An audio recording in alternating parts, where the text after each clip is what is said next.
of these. No pressure. No pressure. All right. Cool. All right. We have practiced giving and showing love, so that's I bought that for him. Thank you. All right. So it doesn't count. It doesn't count for everyone else. It counts for us, but not for everyone else. You're not getting out tonight. All right, so we also have some call and responses tonight. All right, so if you're sharing something brand new, fresh off the pages, you have something called new shit. New shit. Maybe you got something that's a little dusty. You got to blow off the dust. Remind yourself why you wrote it. You got some old shit. Old shit. And then you have all the shit in between. In between shit. So you say shit, and we say shit with you. All right? Yeah. Yeah. Love that.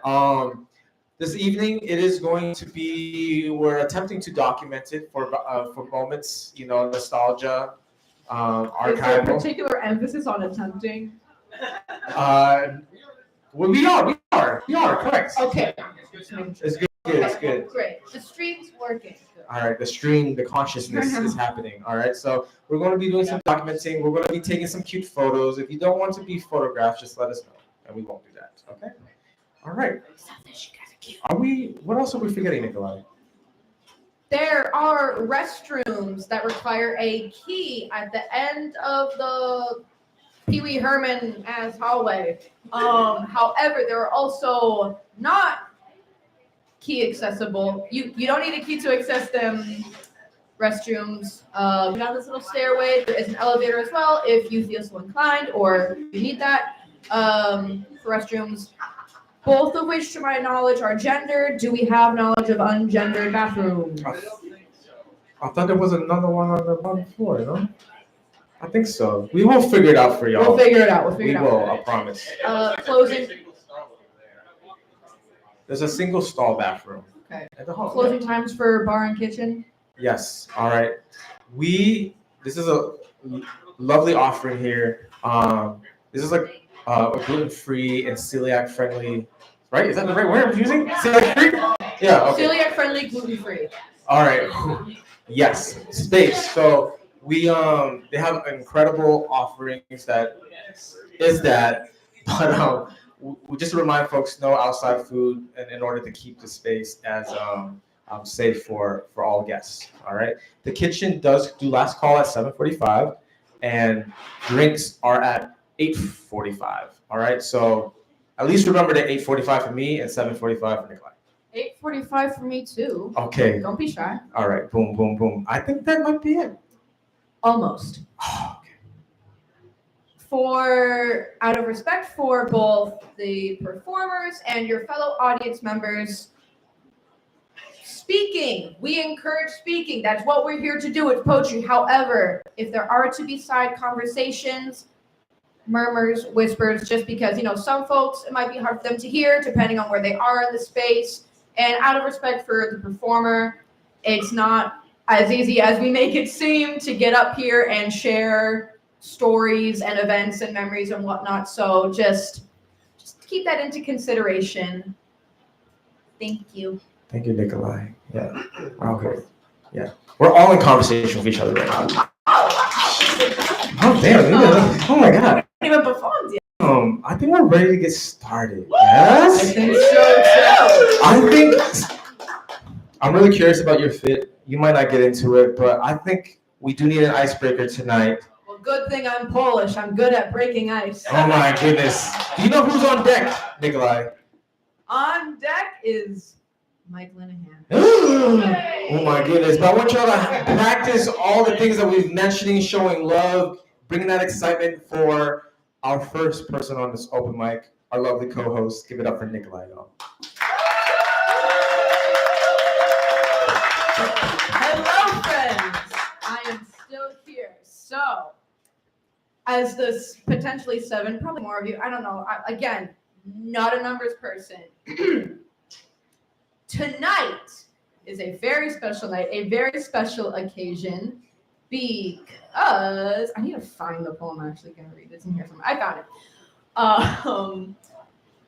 As some of you may know, I fucking love the show Ghost Adventures. I love Ghost Adventures. Tonight,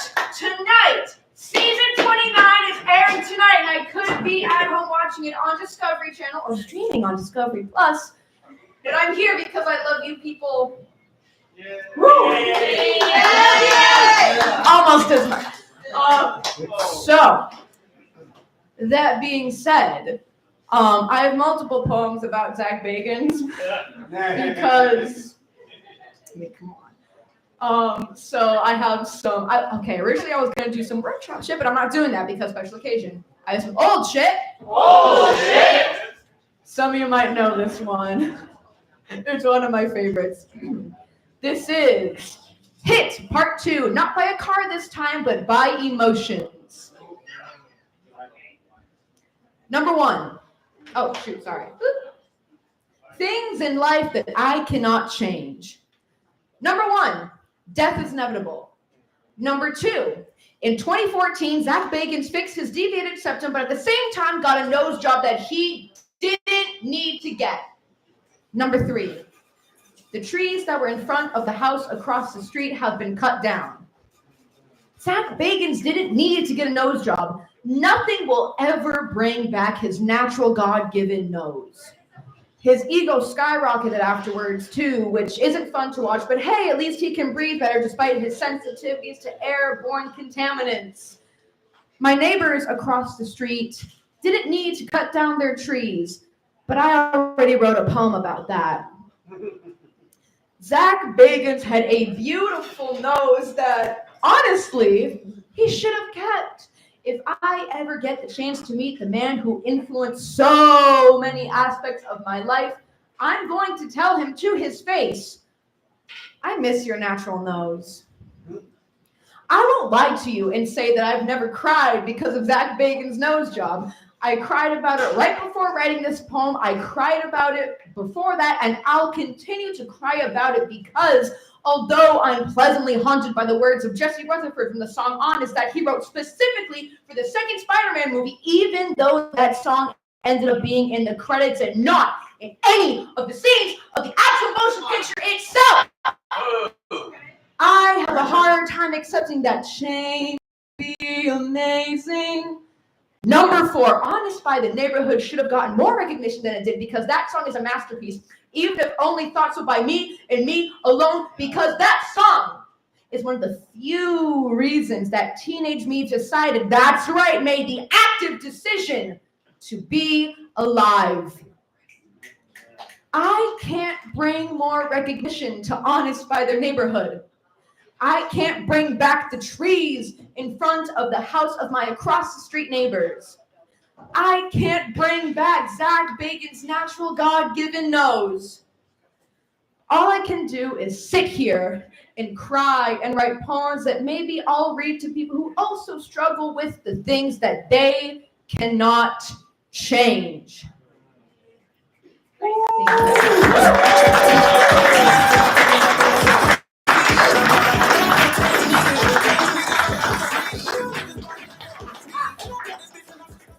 Thank you. I'm still here. You're not getting rid of me that easily.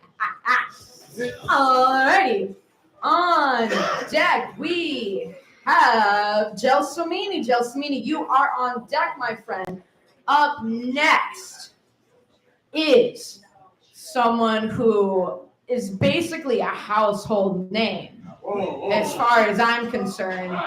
And by household, I mean me, my partner, and my dad.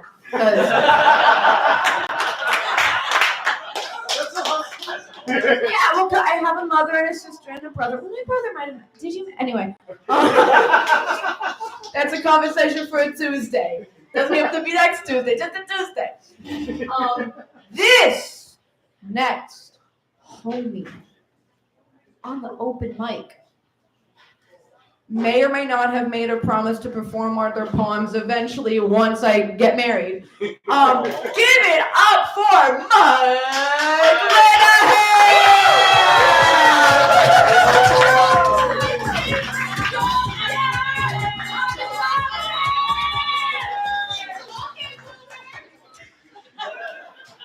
All right, I'm never living that down.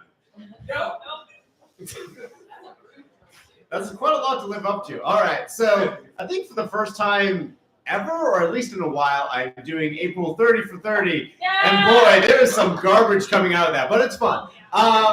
This one is sad garbage. It's actually not garbage. I will give a content warning for Alzheimer's and memory loss.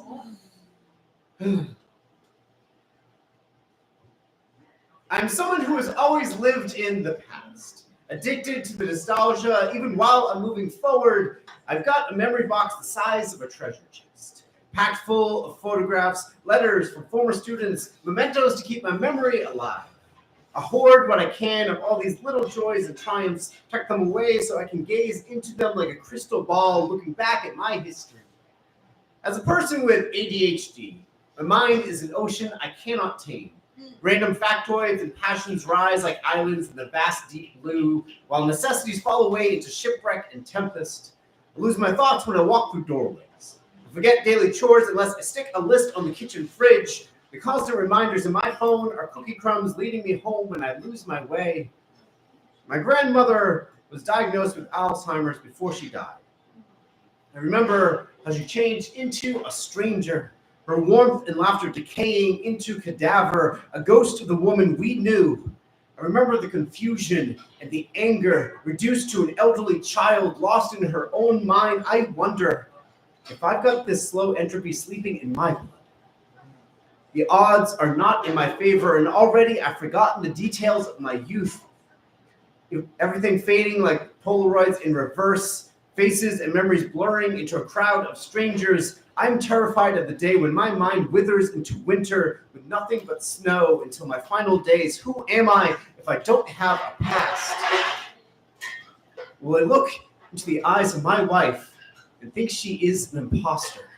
When she dies, will I wander our house distraught, calling out for someone who is no longer here? Will I forget the contours of every face I have ever loved? Will I call nurses by the names of children I never had? Will all my favorite songs and memories and movies and books appear as glimpses of devils, as speaking in terrifying tongues as mine rots in my own mouth? Will I look upon this box of memories and realize that I am a stranger in my own skull? And I am a ghost in the haunted house that is my life. Give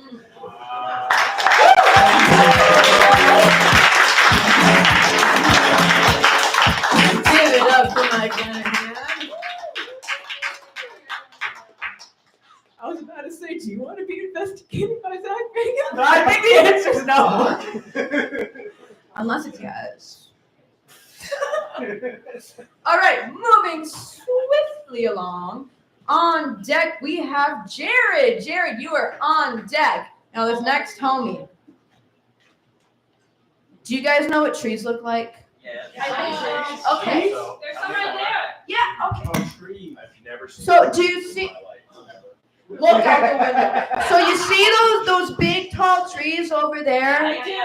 Uh-huh. You can see them through that window, too. If you can't see, Right move. No, not those ones. Only those ones. But those are also trees. Yes. This next homie planted those trees. What? No. Yes. My favorite person in the room. Would I lie to you guys? Never. No. Thank you, Sasha. Give it up for the tree planter himself, Gelsomini. Clap to the homie guest of the stage.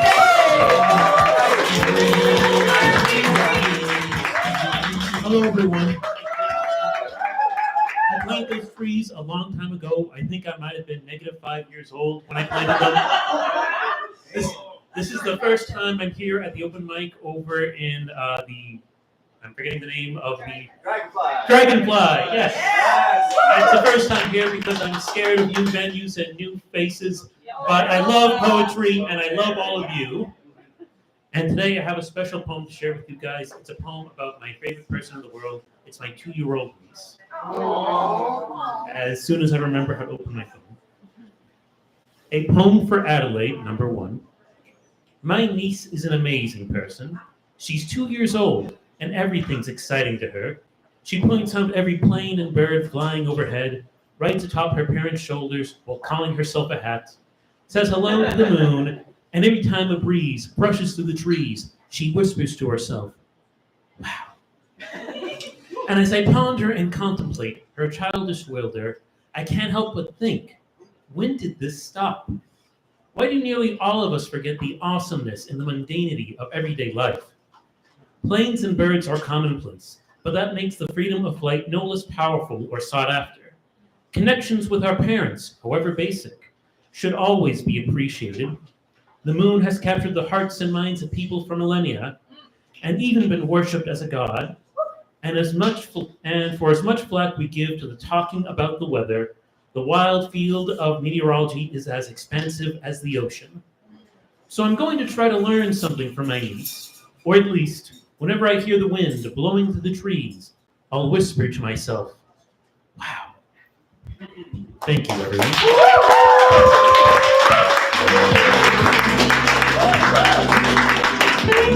Give it up for the Uncle Gelsomini. All right, now this is Gelsomini is not a new homie to our little operation, but it's your first time at the Untitled mic at Dragonfly Cafe, is it not? Yes. A couple of you guys know what that means. All right, so normally when it's someone's first time ever on the open mic, we do a fun little thing that we're about to do. Just hold on.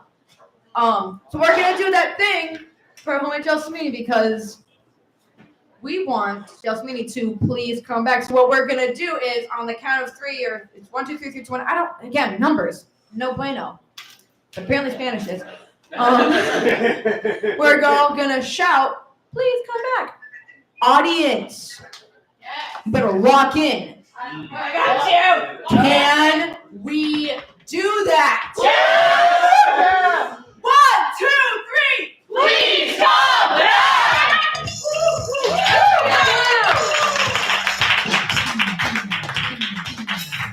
All right.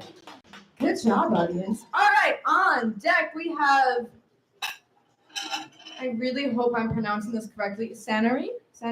There we go. Lovely. Mwah, love you. Up next. Now this homie. So Gelsomini planted the trees, but do you see all these plants? Yeah. Yeah, there's 1, 2, 3, 4, 5, 6, 7, 8, 9. Oh, that's too many back there. I can't even see. Yeah, again, numbers. This next homie, they didn't plant the plants, they willed them into existence. Whoa. That's a superpower, bro. Yeah. Yeah. Don't be scared. They're a poet. Poets aren't scary. They're not intimidating. I'm scared. I'm the only scary poet you need to worry about. Anyway, please make some noise for our homie Jared. Welcome, Jared, to the stage.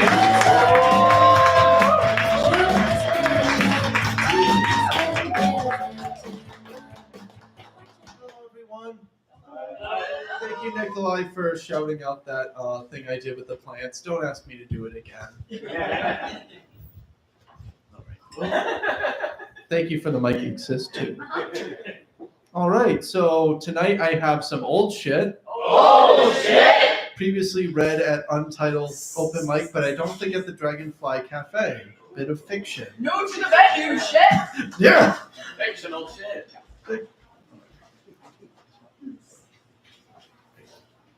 Ever since you came back, your memory has been very selective. You found yourself unable to remember the name of the place where you first regained consciousness, where some of your earliest memories began. You can't remember how you left that laboratory or the cave that housed it. You can't remember if you left of your own volition or if someone took you away from there. You can't remember how long, you can't remember how the others that found you in the lab died, or how long it had been since they ceased to be people and became what remained. You don't remember how you became a skeleton or how you became mobile again. Your therapist says that it's important to remember this distinction between what you could remember and what you knew to be fact.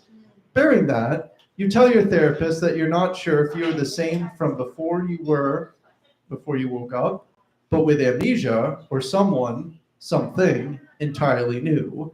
You knew that skeletons don't often, or certainly not expected, to move after death, and that they normally don't glow purple either. Your therapist says that it is better not to focus on the past, and that you would be better served navigating and making the most out of your second chance at life. You can't remember your name or the name of the person that you might have been before you woke up, as you are for the first time, down below. But when you were reading through potential girl names with your roommate, you felt like you connected with some more than others, like a warmth in the space below your ribs where a stomach would be, a feeling of recognition, familiarity, and eventually you settled on the name Leslie. You can't remember if you knew Tyler, your roommate, before in your previous life, before he found you on the edge of the forest, not too far from the lab and the cave where you rose. You especially don't try to think about this too much. You really don't like the idea of him knowing something about you and your condition, for lack of a better term, that you didn't. You also don't feel like you could afford to be picky, as you could assume that not many people would be willing to give an animate, glowing skeleton a place to stay in their own home, let alone befriend them. You remember that you liked girls. You had too much going on in those first weeks to consider anything remotely romantic or sexual.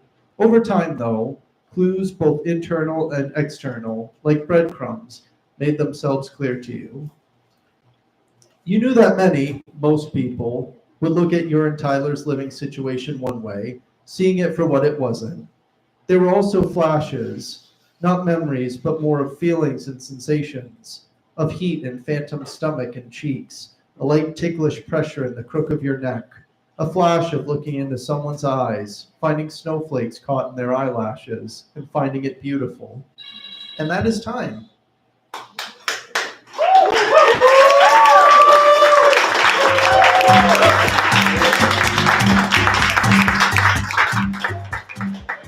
Give it up for the homie Jared. Okay. Now, a lot of you, assuming your eyes were open, saw me skedaddle on over here to adjust the microphone for my friend because Jared and I are not the same height. A lot of us are not the same height. So, if you're tall, you can do that. If you're taller, Not even paying attention. he's 6'5", and I love him. That's my partner for like context. I'm not. Anyway, hi Fluffy. Do what you gotta do. Just the microphone because. Yes, and good for you for having a timer. So this is a rule that we used to enforce a lot more heavily, and then somewhere along the line we just didn't. If your device goes off while someone else is performing, you owe them a food or a drink or something. I don't know. Honestly, thank you. I'm just the enforcer. Anyway, on deck we have Decker. I love the Decker appreciation. You guys are great. I love Decker. Alrighty, up next. I've been talking a lot about plants. However, say again? What about the bricks? I was about to talk about rocks, so like you're basically there. Do we like granite?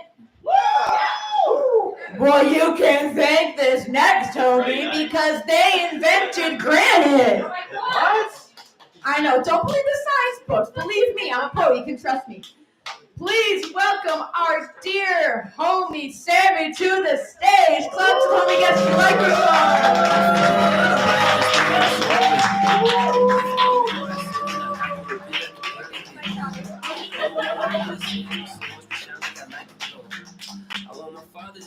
Hello, everybody. It's been a while since I've been in this space. I haven't written anything new really because life's been kind of crazy.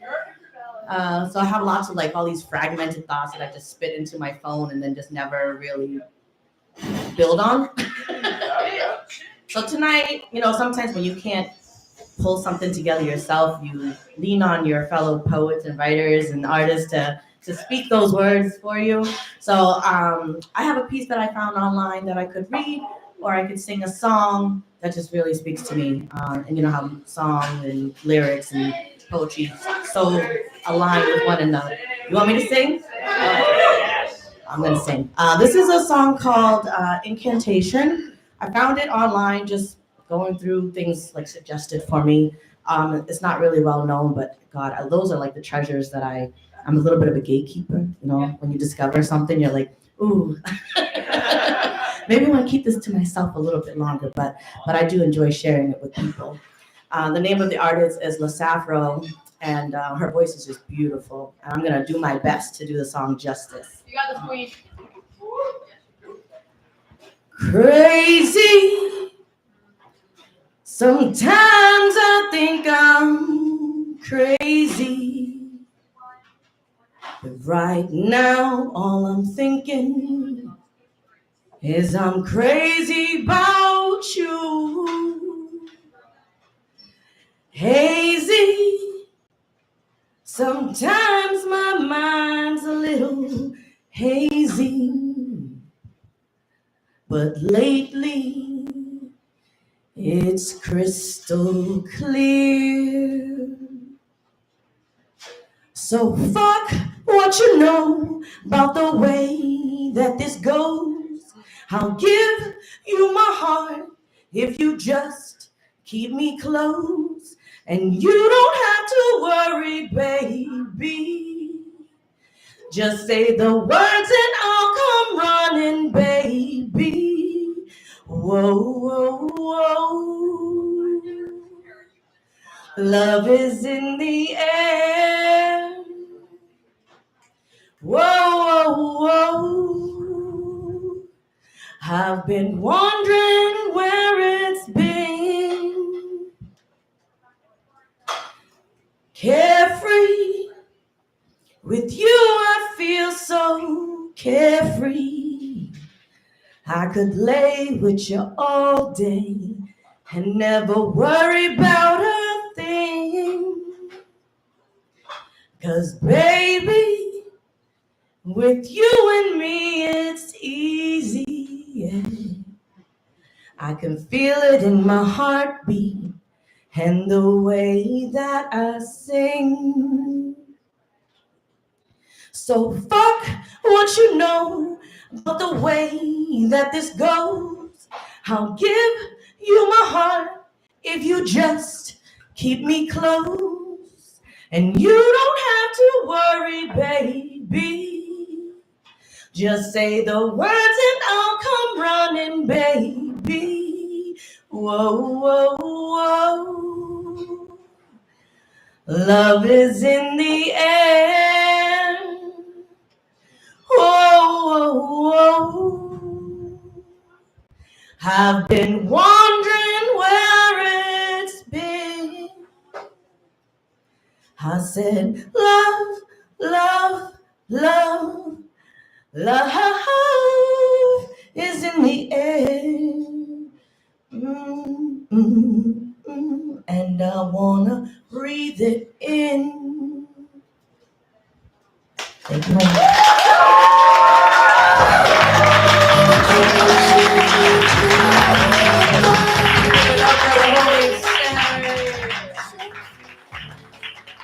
Beautiful, beautiful. Alrighty. On deck, we have announcements. But before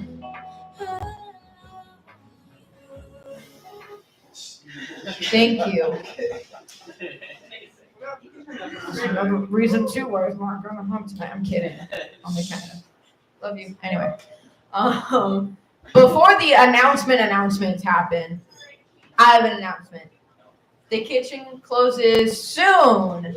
Correct? 7. Yes. You have 3 minutes to request. Oh, they're going. Oh, the line's forming. Order 2 of those. Just do 2. Anyway. So yeah, on deck we have the announcements. Up next we have a homie who, in all seriousness, very lovely, very incredible person. They helped me through a not particularly fun time in my life. I don't want to be silly goofy about this because I love this poet, this person so much. So please welcome my dear, dear friend Decker to the stage. Clap to the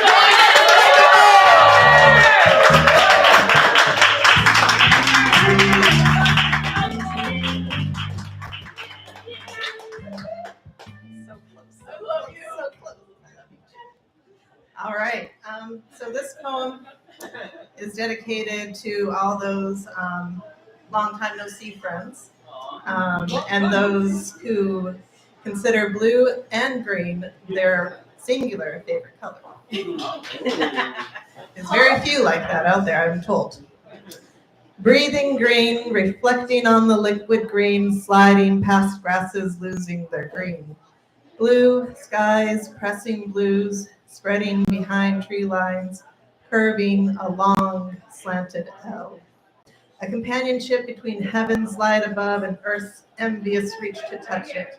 Blues, green, smothering a wordless sound, wanting to hold a slice of a distant heaven.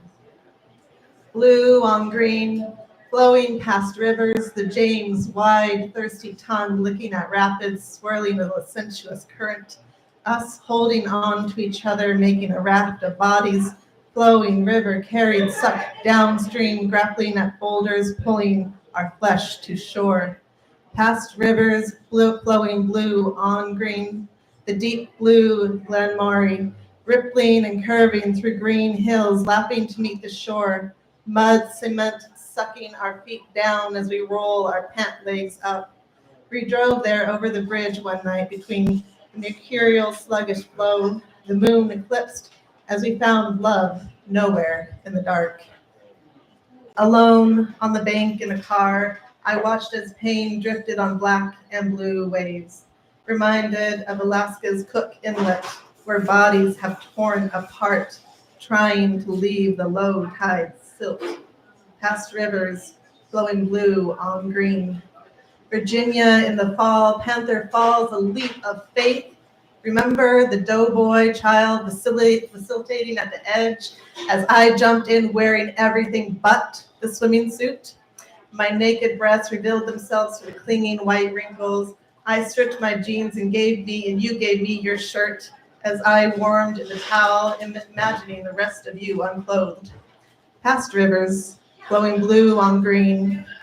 Virginia in the summer, South River, an oasis from mundane. Barefoot toe dance over massaging rock and biting gravel. Baking on river rocks, swimming in chilling water, building our dam from moss-slick stones. Diverting nature after the river's own flood spilled over our design.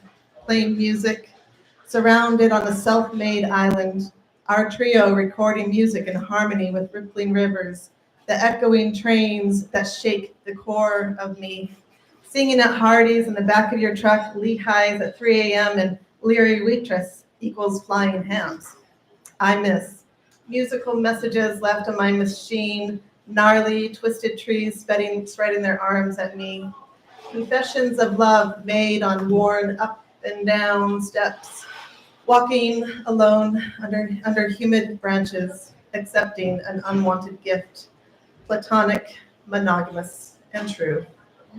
Sitting on my rooftop, breaking the rules, moving downhill from campus to town, leaving behind the beacon dimly lit, brick house, pink house, apartment room cell, 3 redheads and me. Sharing Independence Day with a Canadian, teaching the value of potato chips and homemade burgers. This is old shit. Watching fireworks in silence as lightning storms compete. Eclectic kleptos in a dying Victorian painted pink, feeling nauseous the entire time. Battling over the last puzzle piece in a haunted kitchen, mocking others and buying rings, sangria and spaghetti, platonic matrimony. Sipping sun tea, discussing Williams and Whitman, trying to maintain the distance under twin-sized sheets. I miss roaring down Irish Gap with your muffler cough and sputter, Parkway at night, Grouse Hollow in the day, Lynchburg in the fog, Lexington Library, tag, you're it. Chickateague, New York City, trips with no destination, driving butch as you keep me awake with your motor mouth talking, staying up until morning light, laughing about nothing and mocking bad poetry. laughing, watching the window, waiting for Sundays, you dragging a tired grin up the steps, lost in the wrong direction, Fiona singing what silence cannot say, Thai restaurant in downtown Roanoke, or was it Indian? Either way, it was with you, walking through a forest off trail looking for lady slipper orchids, crying because you did not love me. Not the way I wanted you to, at least. Staring at neon stars, talking to Brendan, and hating you. I miss the lessons of a sunburn, chills and shakes at 100 degrees, my skin like hollow hills with liquefied pus, steam cloth, skin hot to the touch, aloe dripping without relief. So sick I could die, unafraid, not regretting. The experience of our distance, silent conversations, dried tears, knowing you as myself, better than ourselves, being friends because we chose to, racking up minutes on my phone just to talk to you, me in Colorado, you moving to Utah, I miss only Virginia anymore.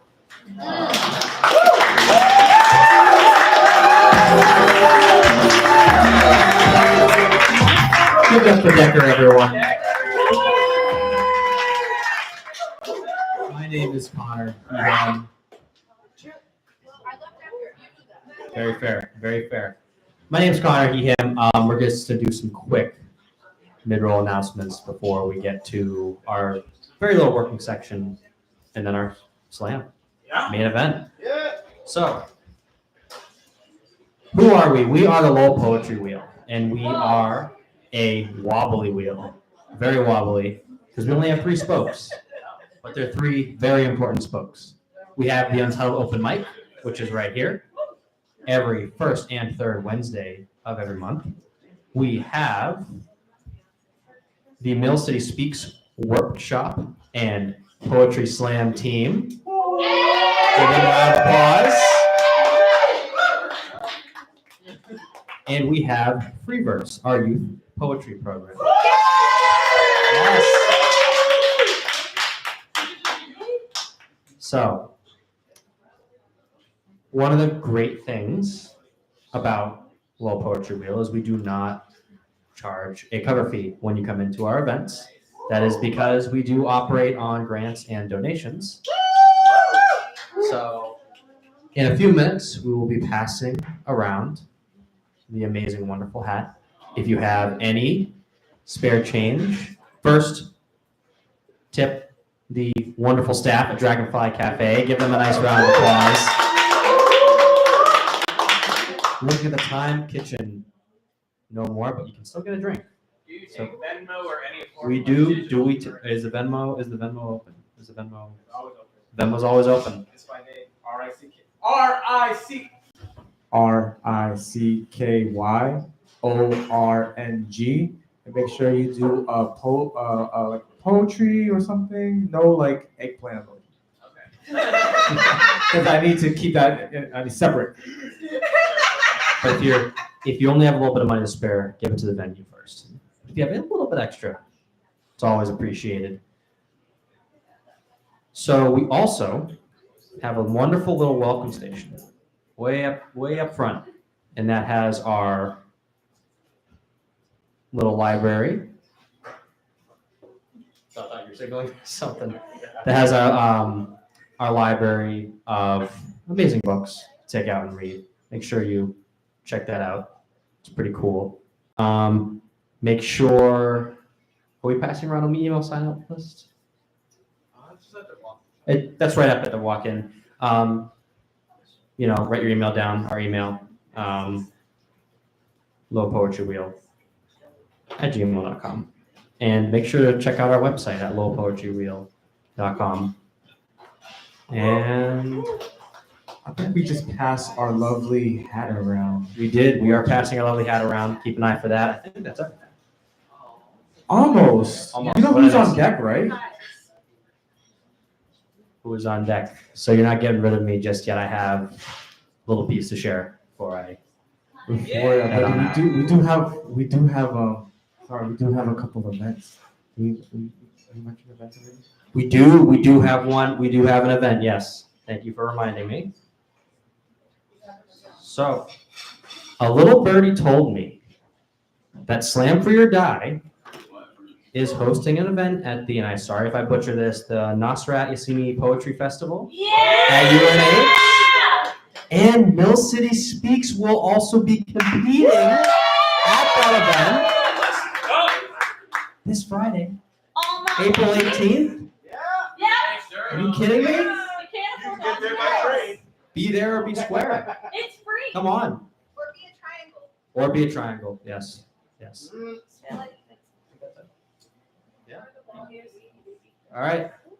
I also have a little piece to share.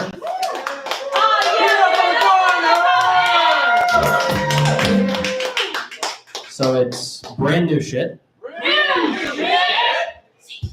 It's raw. I will put a content warning, trigger warning for substance abuse. Thank you. And yeah, let's get into it. Pain is a constant in life. I've felt pain many times. I'm sure everyone has. Nothing is more painful than the people you love most letting you down. Friends. Friends are supposed to be there for you even if you make a mistake. A week ago, I made a mistake. I drank, and I drank too much. I was cocky and stupid. I was with the people who I trusted should the roof of my life collapse. So why was I left alone in the bathroom puking for an hour? Why was I ignored when I collapsed unconscious onto the floor? You called my girlfriend and she screamed at you guys to get me up just in time for me to stop me from choking on my own vomit. Why did you tell her that she was overreacting? She's been with me for 5 fucking years. Wouldn't she be the best judge to know whether I'm fucked up or not? So why did you guys tell her she was overreacting? Why did you guys tell her not to call an ambulance? You've seen worse. You've seen drunker. Connor's drank more than this before. You know what? I think you just didn't want to be wrong. You didn't want a woman to be right, so you were willing to risk my life for it, to convince yourselves you were right. Why did you simply ignore my girlfriend on the phone when she pleaded with you guys to check my breathing when it became labored? One of the few memories I have from that night is struggling so incredibly fucking hard to breathe. You didn't even prop my head up. You let my neck sling, and in the process, re-injuring my neck injury that I've been working for 2 years to heal. Why didn't you listen to her? Because you have internalized misogyny. Why didn't you protect me? Because you have internalized misogyny. Why did I drink so much that night? I thought I was invincible, toxic masculinity and ego, and I felt that if the worst did happen, that I would be protected. I was wrong. I have always been there, never leaving your side when one of you were sick after a night of drinking. I would have thought that my best friends would have done the same. I was wrong. I was wrong about a lot of things. All that I know is that I am in pain. A week ago, I nearly paid for that stupidity with my life. A week ago, I got alcohol poisoning and my friends let me down, and I am in pain. Thank you.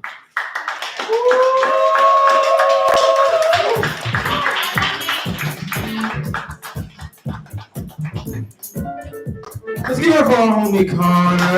Thank you for sharing some new shit, honey. I'm so hard. I appreciate you.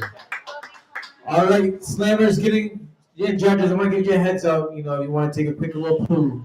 But we have one more person that's going to come through and close out our working section for this evening. All right. We got one more person who has been so gracious to help us do numbers because we're so bad at numbers this evening, and scorekeep and timekeep our lovely poetry slam. All right. With that, let's make some noise and welcome our friend Z to the mic. Give it up for Z!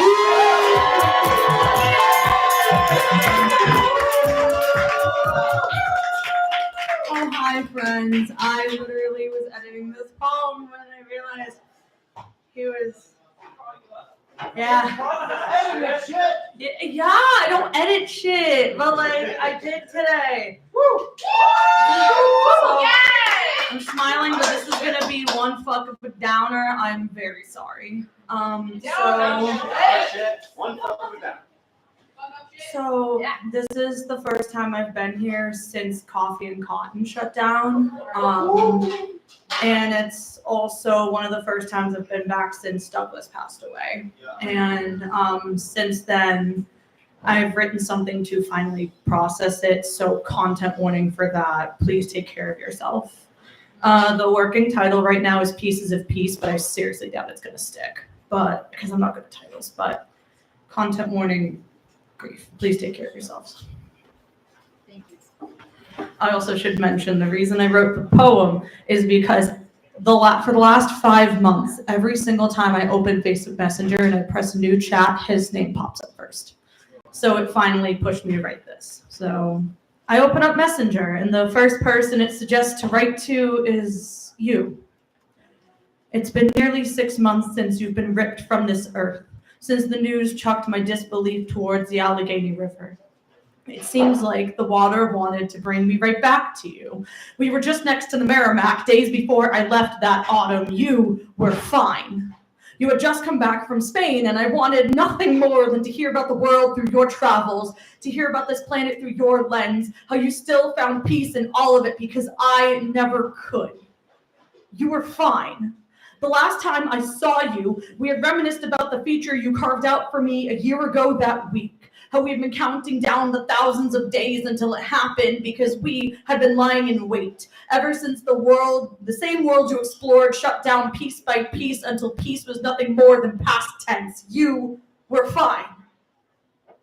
You were fine, but fine became futile as the cover photos morphed into memorials of you, loss of a legend looping around my vision and tugging it towards the screen, and before I knew it, the Pittsburgh bedroom I sat in plummeted into the very plane of anguish I thought I hacked my way through.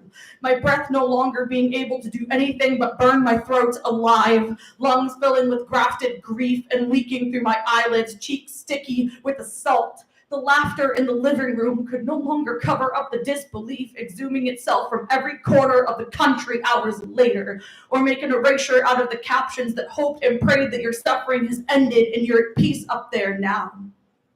Your eulogies evoked themselves from microphones you could no longer touch, from folks who packed that coffee house like pages from a worn-out notebook. Maybe we wanted to make up for the fact that you never got one of your own anywhere, but not because you didn't want it.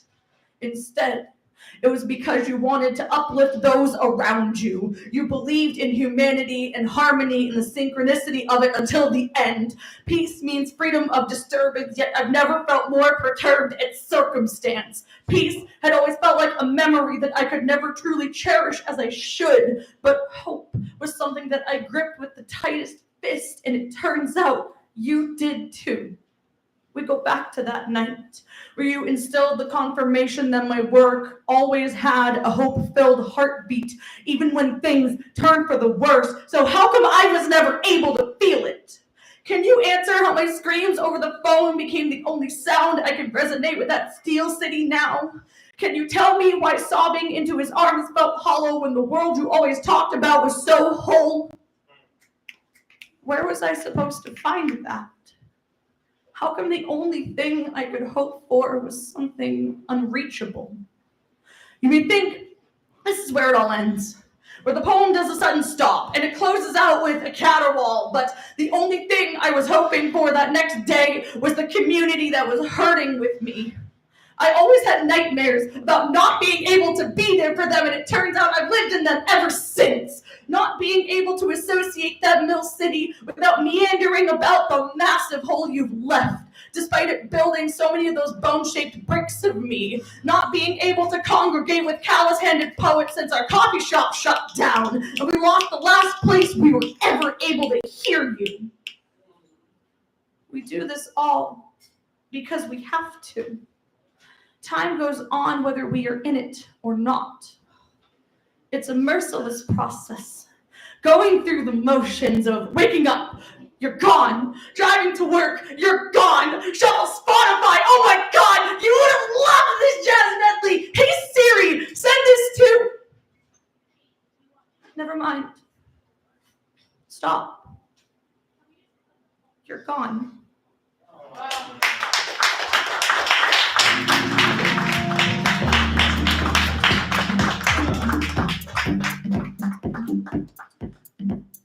Let's give it up for homie Z one time real quick. Yes.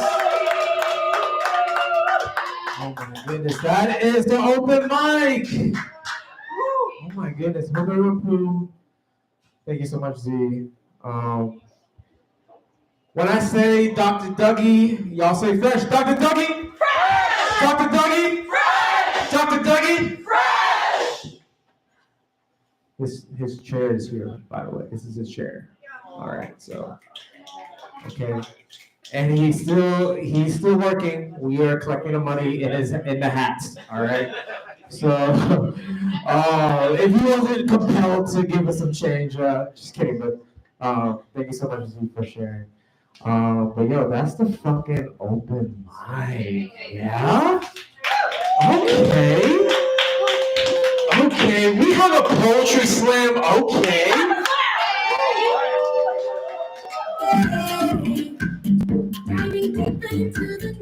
We have 4 mics. Okay. Four. There's a 4th one over there. All right. It's hidden. All right. There's a 5th one somewhere. If there's a 5th one somewhere, if you can find it, you win a prize. You win a prize. All right. All right. But y'all, thank you so much for being here. This is the Low Poetry. We're on Untitled up at lowpoetry.com. Low Poetry on Instagram. We're here at the main event. We have 2 incredible teams. All right. Cousins, siblings. All right. We got some more roots. We're out here in North Beach. I want you to make noise for these lovely folks. Can we get some lovely noise for the homies from Manchester, New Hampshire? Stay for your time. Love that. All right. And then we got some homies here representing the venues. Give it up for Mill City Speed.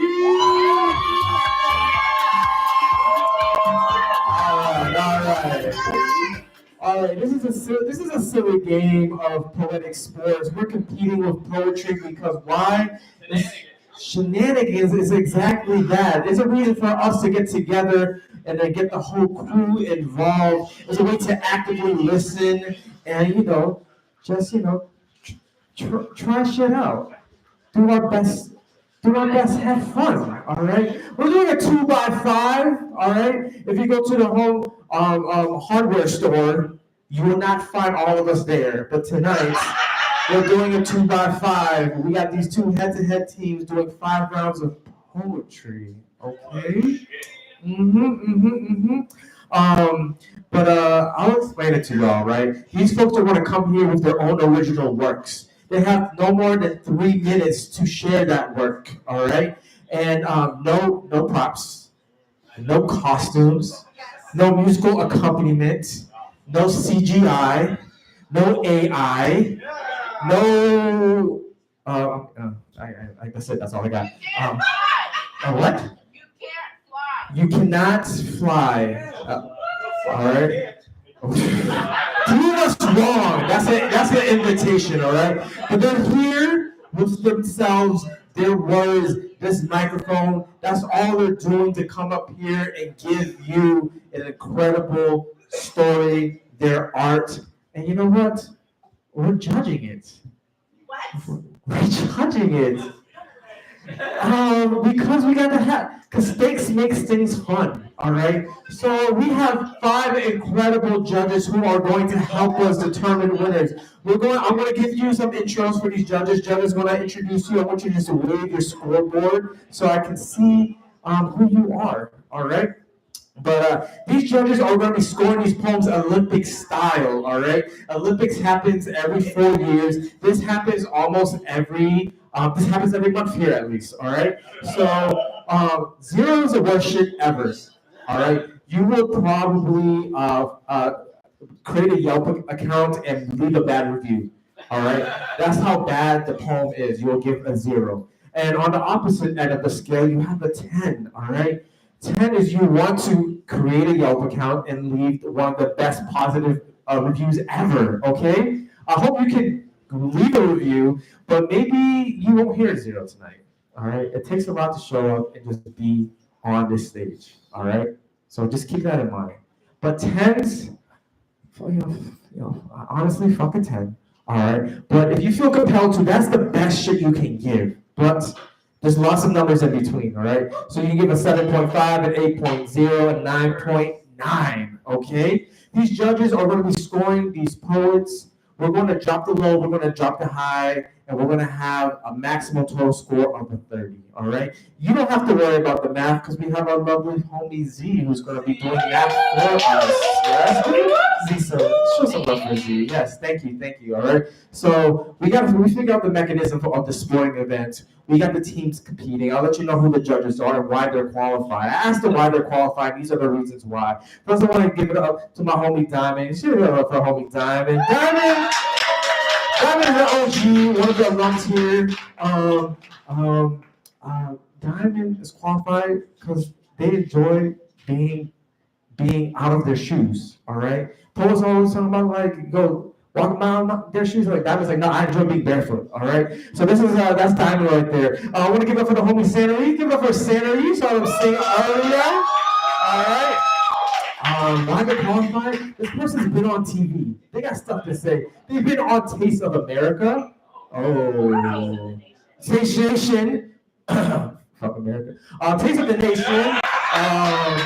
Yeah. Which episode? It's episode season 2, episode 8 on the tip of my crew. It's a highlight of the All right, watch the whole thing. Leave a good review. All right. Then we got the homies. We got a double-headed judge. We got George and Sam. All right. Why are they qualified? These people are all about performing. They're actually they're in a band together called Fizz Pace. All right. Wow.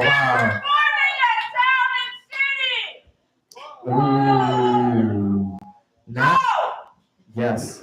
They're performing, all right? So those are the homies. And then we have another homie. Give it up for the homie Jared. Give it up for Jared. All right, Jared surrounds themselves with good people, all right? And one of the good people is their cat, all right? And the cat name is Jack. And this cat, it's not any cat. This cat has a rating of a captain, all right? Really legit. And then lastly, we have the homie Jackie. Give it up for homie Jackie, another OG. Jackie also surrounds himself with good people. 2 people specifically, 2 cats. They have 2 cats as well, all right? So those are your judges. Give us a clap for the judges real quick. We might not clap for the judges because they might not know what they're doing. They volunteered, and that's the main qualifications, honestly.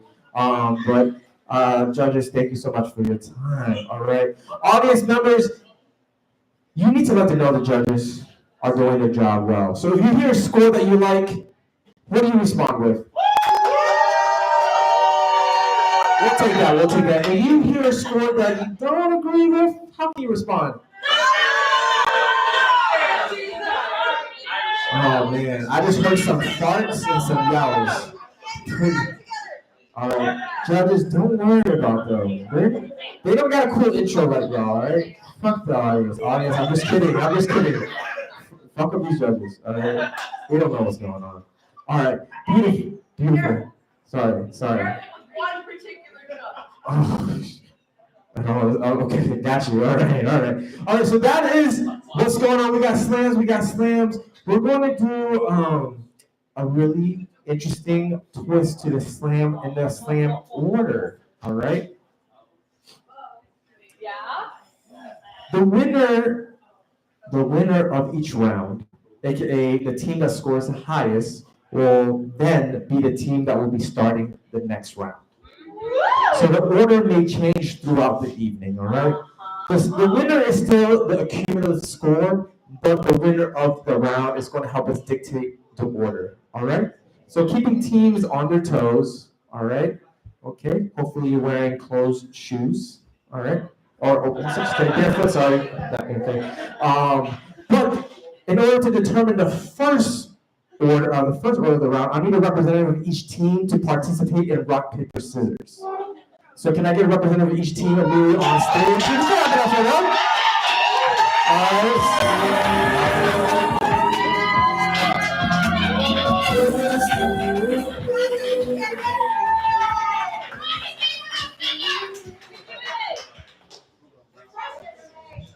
I need a mediator. Don't fuck it up. I'll be watching. Hey, don't get too excited. Sorry. We want to do rock, paper, scissors, shoot. All right? Okay? And we want to do just the first one to win. All right? And then the winner decides if they want to go first or second. All right? Y'all can proceed.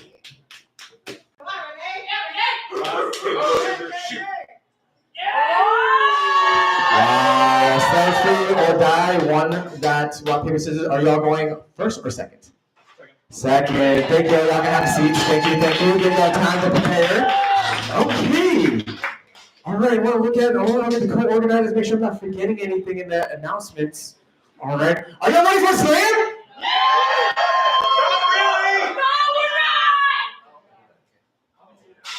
I haven't practiced yet.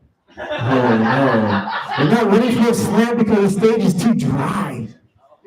It's too dry. We need blood. We need a sacrificial poet. All right? We have this as a way to practice. Judges, this is your practice round. You want to score this poet and let this be your calibrator throughout the evening.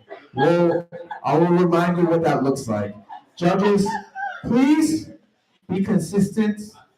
Think about how they're telling the story, how they're performing the story, okay? We're not necessarily judging stories, we're judging the craft.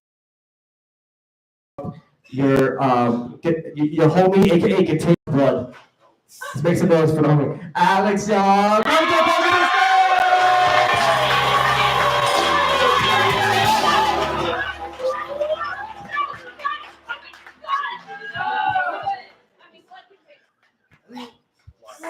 Serving!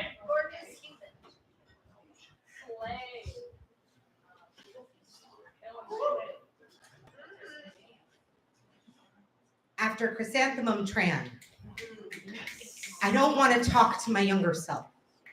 That child living as compost for other people's dreams.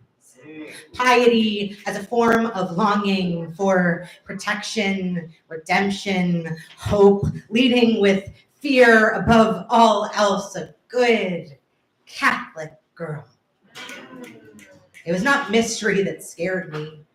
My knees ached from my love of the unknown, rather knowledge, facts, and imagined futures, all the things that could happen, preparing for the fact that it may be a factor of if or of when. And what of that which came true? How do you tell a child their nightmare's jaw snapped shut with the force of many men? Saliva viscous, dripping breath, hot, smelling of car exhaust and memory, teeth stained, corporeal, how it bit into reality. Eve swallowing the apple whole, how it stripped me of religion, control, the only God to praise. Wouldn't they weep at all I left behind? Yet what if blooming, my own becoming more tree than Adam, bearing tender fruit? Of course, there is a wish here, that their eyes would turn to mist, that they would water the soil of my happiness. So many things buried in their heart, dug up and evolved into their own kind of worship. But I do not trust the repression to melt into anything but hatred, especially with so much more disclosed. I do not want my stories to teach them resilience. I'm tired of that word. Do not want to force such complicated thought on a mind ready to latch onto strength as though it is a stone and not a seed.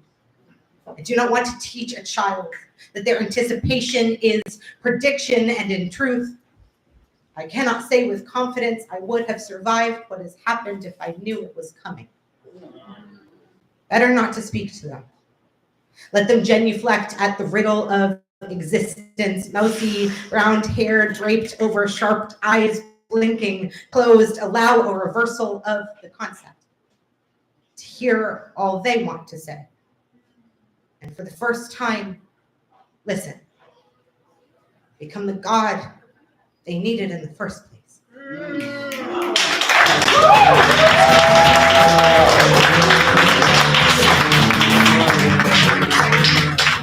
Give it up for homie Alex. That's your sacrificial poet. Oh my goodness. Oh my goodness. All right, we're getting started. I just want to let y'all know if you want to adjust the microphones, you just got to do lefty, loosey, righty, tighty. Okay. I love that. Okay, we got 4 mics. Judges, this is the longest amount of time I'll give you to score your poets, all right? Once you have the poem scored, please have your scoreboard up until I read all 5 scores, okay? Easy. All right? Starting with 1, 2, 3, 4. Okay. All right, that's not enough. I'm counting. I'm doing a countdown for myself. Starting with a 7.8. Followed by 8.3, followed by 8.5, and then we have a 9 and a 9. Give it up for the poet! Beautiful. Judges, keep that number in mind. That is your baseline, all right? All I ask is for you to be consistent, because the audience, all they care about are tens, all right? And I don't like tens.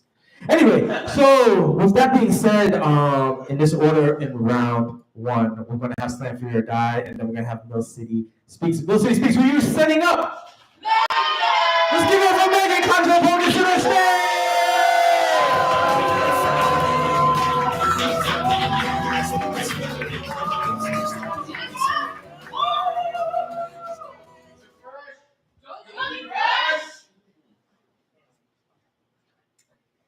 When we talk about rape poems, we don't.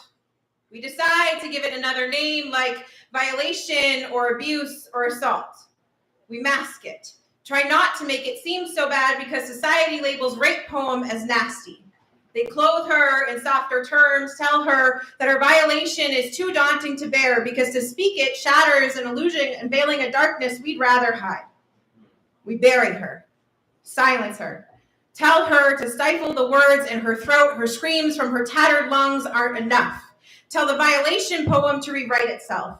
Tell the abuse poem that it is an abuse poem if she was asking for it. Tell her if it was her partner, it's not considered an assault poem. Change her. Alter her lines. Ask her to sit in a courtroom, go through a trial. Make her relive every moment as if she already doesn't do that in her nightmares, just to be told there isn't enough evidence to make a conviction, even though everyone has already convicted her. Slut, whore, liar. Society will do everything in their power to erase the voice that has been sitting in the back of her throat for too long, so because no one will listen to a rape poem anyways. So maybe we'll call her Desire. So she feels the weight of being wanted, to remind her the warmth of being desired for more than just her body. Maybe then, too, she can crave something again. To her, craving something again means to feel worthy. To her, craving something again means to be able to sit with a gentle touch of a stranger. To her, craving something again means everything. Or maybe we'll call her Wish. Because she wished this body didn't belong to her, that the skin would slowly peel itself away from this fragile skeleton, shed layers of self-hate, doubt, discontent, or maybe we'll call her human. Even though she crawls through shattered affliction, society will see her anything other than. We'll see her less than. Did you forget this was a rape poem? Did you lose sight of why we're really here? Did you get lost in those sugar-coated synonyms, fooling yourself with those false pretenses? Human, wish, desire, violation, abduction, assault. When you call her anything other than her name, she loses her value. You rob her. You erase her. Even though society will say, remember, don't you dare utter a word about her. No one will remember that she is a rape poem. No one will remember her because remember, when we talk about rape poems, We don't.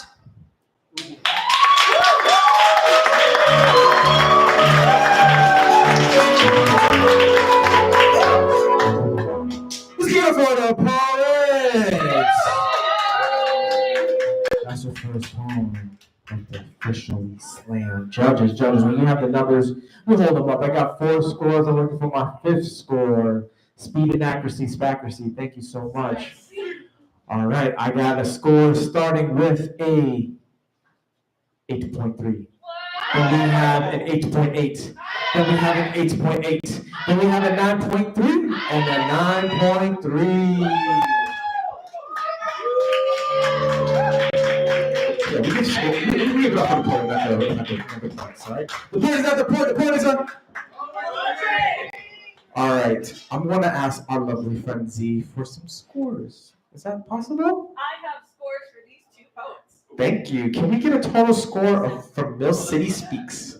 Total score for Mill City Speaks is a 26.9. 26.9. Love that. And then we have the scores for. The score for our sweet friend Alex is a 25.8. 25.8. All right, y'all. With that being said, all right, we're going to do the same order. All right, slam free or die, you are on deck. Mill City Speaks, who are you setting up? Wait, no, Oh! Slam free isn't gone yet. Oh, Alex was the sack. We haven't gotten How many espresso martinis have you had? Wow, I fucked up. Oh my God, you're right. Oh my God, no. Everyone boo the host. Thank you.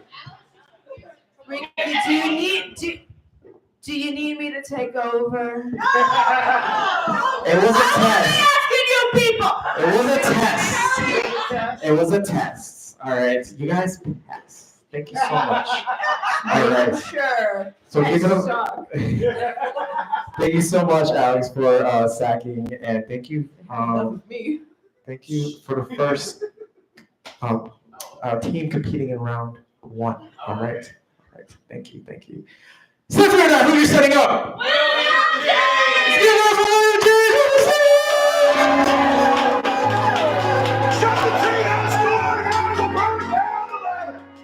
Tell me you'll never be one of us, and I'll pound nails into the weak wrist of every limb. I'm bored of finding newer or more detached ways to complain about how stale and lifeless the suburbs are. I'm too busy trying to find serenity in the sick yellow vapor of streetlights, the electric fuzz and sparkle of shadows dancing in the fog. Aren't you fucking tired of irony? I am. I crave sincerity, like a vulture drawn to rotting flesh. And all right, yeah, I know that image is disgusting, but fuck it. Whoever said we're obligated to be beautiful? Come on. Don't you want to say I love you like the words themselves are hot coals in your mouth? All right, think of a movie. Any movie. The name doesn't matter. They all have that same scene. It's one where the hero has to defuse the bomb while the timer counts down to disaster. And as the sweat rolls off the hero's head, he has to decide, do I cut the red wire or the blue wire? Red wire or blue wire? And as the timer reaches 001, he closes his eyes. He takes a leap of faith. He cuts the green wire. And boom! A wild Deus Ex Machina appears, and the day is saved! Everyone cheers wildly. Someone plants a wet kiss on the hero's cheek. And what I mean by this is I want to love everyone I have ever loved, like we all just narrowly avoided an explosion. But we have seen our very lives flash before our eyes, and now there's this intense burning desire to live every single moment simultaneously. I feel it in my chest, exploding like 1,000 origami cranes trying to fly. Sometimes I want to kick out the windows of the nearest museum and replace every Renoir they have on display with velvet Elvis paintings, or those paint-by-number portraits of poker-playing dogs. I want the curators to hold my nephew Gavin's crayon scribbles that he's drawn on paper napkins in their hands and be forced to listen to me while I stand here and tell the whole damn world that this is beautiful. This is art.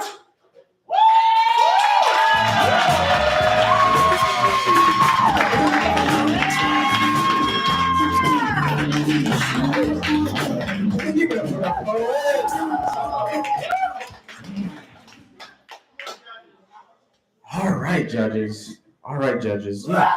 When you're ready, you have the scores up. I have 2 scores. I have 3 scores. I'm looking for my 5th score. All right. Okay. We're starting with an 8.8.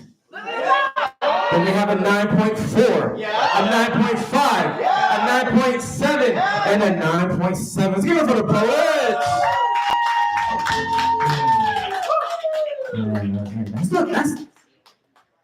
That's actually the first round. That's the first round. Z, our friend. Let me know, because I messed up the first time, but you keep me on my toes. We have a score for our lovely team. We have a score of 28.6. 28.6 is even for the poets. With that being said, all right. No City Speaks, you're on deck.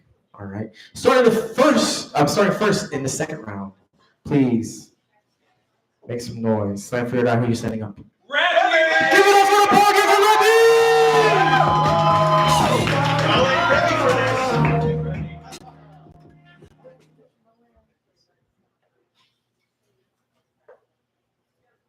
MCAS, mast cell activation syndrome. Also known as most can't acknowledge something like this actually exists. Doctors have never heard of it. It's a constant battle to get someone to understand. Luckily, my mom had it before me. Also known as mom-conferred absolute suicide. One day I could be fine, the next day I could die. Allergies are aiming to kill, and I just have to wait till it gets a bullseye.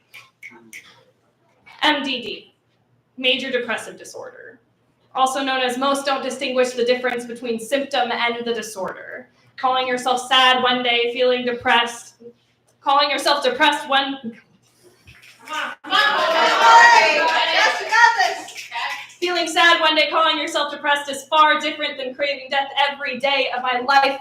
So much so that when the report called it clinically significant, even though I thought I had a handle on it, I couldn't believe it. Did you know that wanting to die but knowing how to stop you from doing it doesn't make you not suicidal? Also known as maybe don't die as much as you want to. GAD, generalized anxiety disorder. Also known as giant annoyance diagnosis. Something I knew that I had, didn't need the report to repeat. Feeling paranoid, afraid of death. It's almost like I'm afraid of what my own body is trying to do to me. Other specified / trauma related disorder. Subtext of PTSD, post-traumatic stress disorder.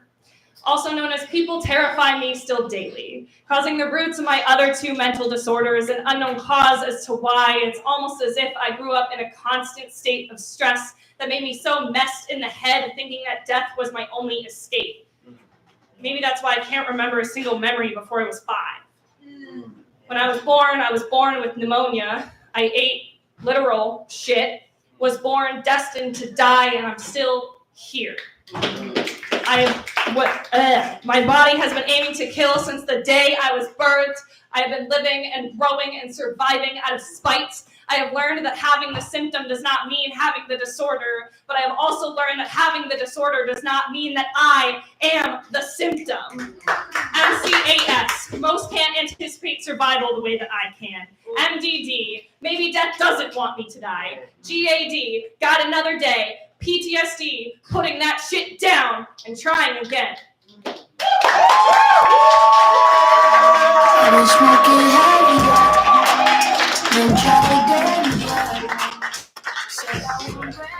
Let's give it up for your poets, judges. I need scores. I got 1 score. I got 2 scores. I got 3 scores. I got all 5. All right. Starting with an 8.6. Then we have an 8.7. Then an 8.7. Then we have an 8.9 and a 9.0. Let's give it for the poets.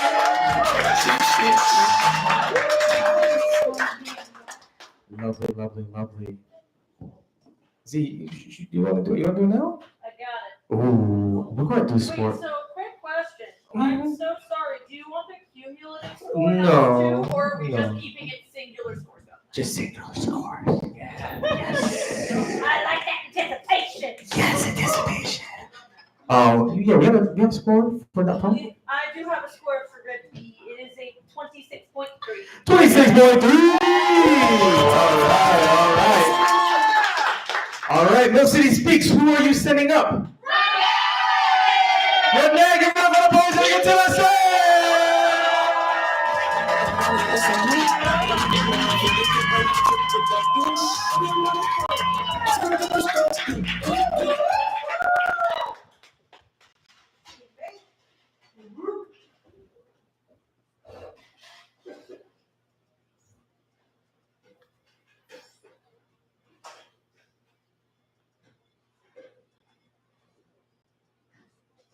And so, the Heartbreak Kid starts going to open mics. Preaching the gospel of all the torn versions of his heart he had to walk over just to get here. Singing melodies into bodies of work the Holy Spirit has yet to touch, and still, he becomes intention.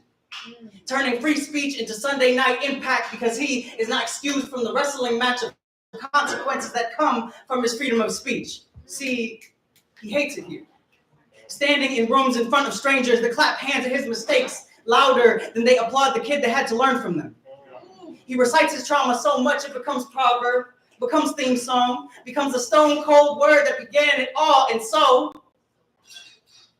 the Heartbreak Kid learns to write poetry, turning rock climbing into self-discovery, turning each fall and all the accidents into triumphs over mental injuries, turning, why the fuck did I think I could do this in the first place? Into white people are crazy for making this the extreme sport that it is. He begins to chalk his hands, dressing up the trauma so well he stops noticing it. His reflection leaning into a smile when he cries now because the pain reaches for the pen before he does. Ready to piece together a gymnastics class of a poem, and to top it all off, he learns to make people laugh through it. He learns to make people laugh through the pain more than he does. His validation only lasting as long as the poem, he comes to the conclusion that he is the rug in every furniture store. The first thing to greet people when they walk in, but they done walked all over him so much they forgot he was here, that he has something to offer, something bigger than the trauma, woven into such beauty, this tapestry, this tall tale of a trauma-dumping boy. And so, the Heartbreak Kid discovers poetry slams. Or cheap therapy. Because he just wants someone to listen. He stops writing, starts thinking, what's the point of this shit if not the points? He finds that he is the poem, he is the poetry, but he is not the poet.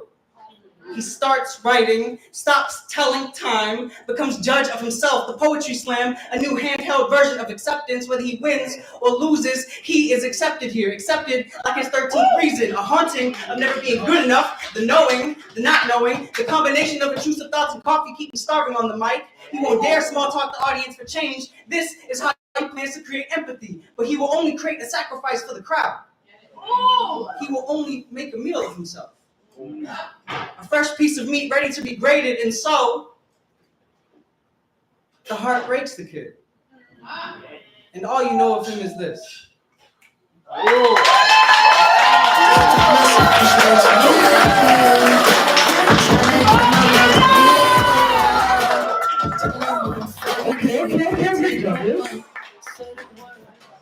That's the poem. That's the poet. Judges, I need scores. I got 2 scores. I got 3 scores. I got 4 and I got 5. All right.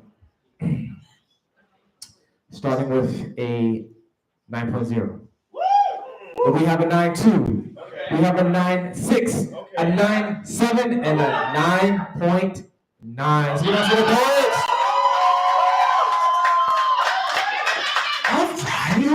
All right. So we'll have that score and we're going to finish round 2, all right? Z, Fred, you have a score for Renee. Renee got a score of 28.5. 28.5 for Renee. Let's give it up for the poets. All right, with that, we're going to have on deck.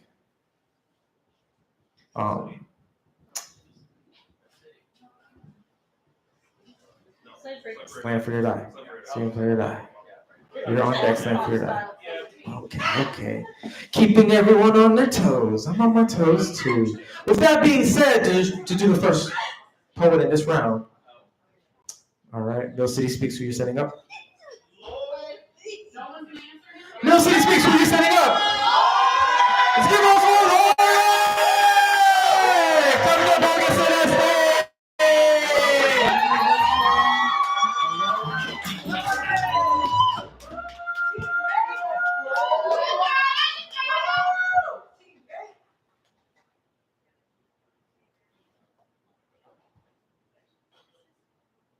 In the before school meeting, they tell us that you were murdered.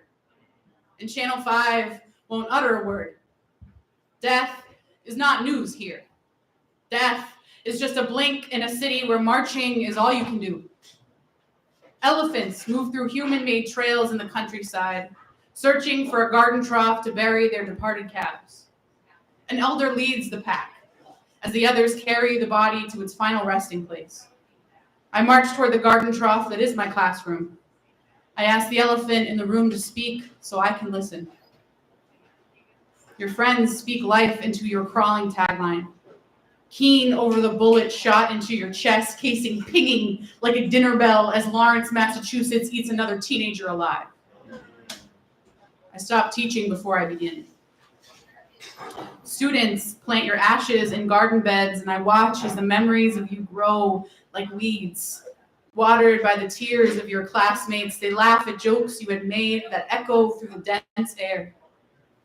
Then we all stare at your desk. The emptiness of you, the footprint in newly dried mud. Their emotions dance an elephant rhythm, joyful and heavy, light and toned with sadness. Elephants don't return to the burial ground. They honor their dead with infinite peace. They roar and trumpet after the burying is done, another plot, and a Sahara of funerals. The loss of you breaks the thin veil of normalcy, knowing that they too are destined for a teenage elephant graveyard. Just more Hispanic blood painting the sidewalk, where no one really asks how, but assumes it is gang-related. How can we have a safe herd when they mourned a parade for life instead of the alternative, our class is over? I take a lesson from the elephants before us. Don't revisit the burial ground. Let them rest forever in the garden we've made.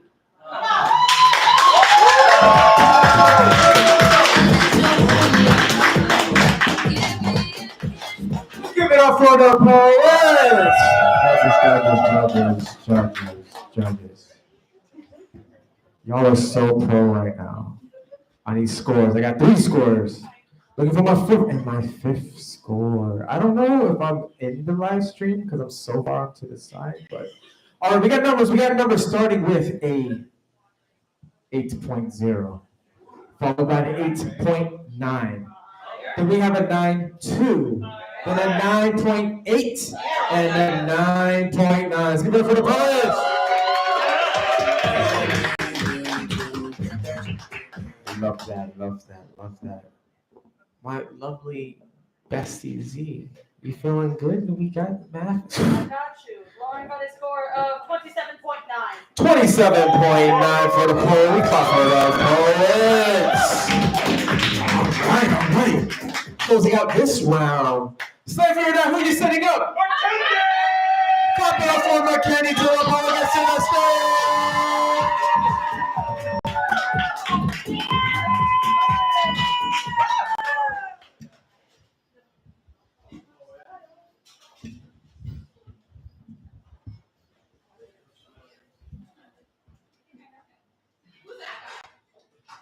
Mackenzie. Pay attention.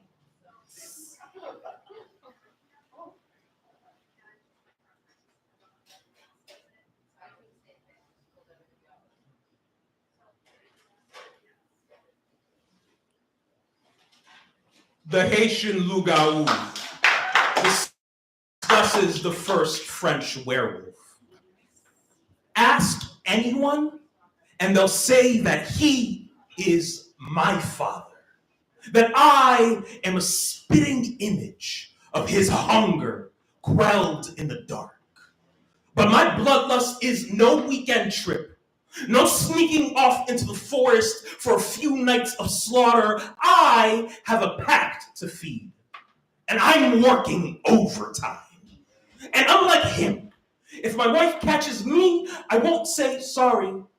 I woke up on the wrong side of the moon. And I won't devour her, even if she leaves me trapped. Lupine takes a new lover and steals my land. She can have it.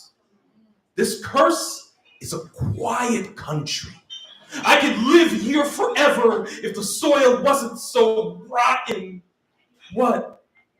Are you surprised that I'd want something more than carnage? I'm still human, like him, and like him, still fur and fury, but my mane is too dark to be a king's pet. My shit too nameless to touch with anything but a blade. They call him Garwolf, lycanthrope, terror of the night. But a werewolf with a leash is just a lapdog. I am a beast, but also a whisper spilling from a Zoe's uneasy mouth.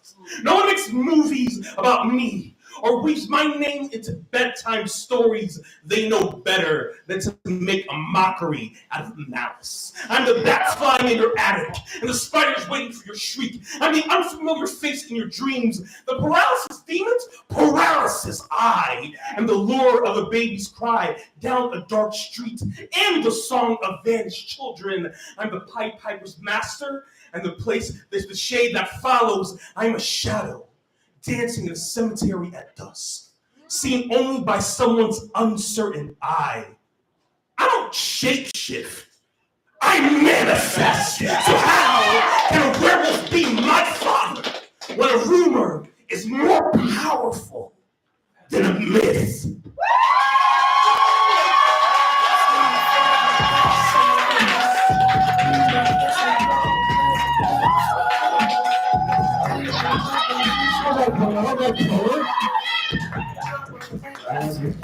Judges. My top 6 people in the building. I need scores. I got all 5 scores. Y'all are fast. All right. Starting with a 9.6. Then we have a 9.7. A 9.7. A 9.8. And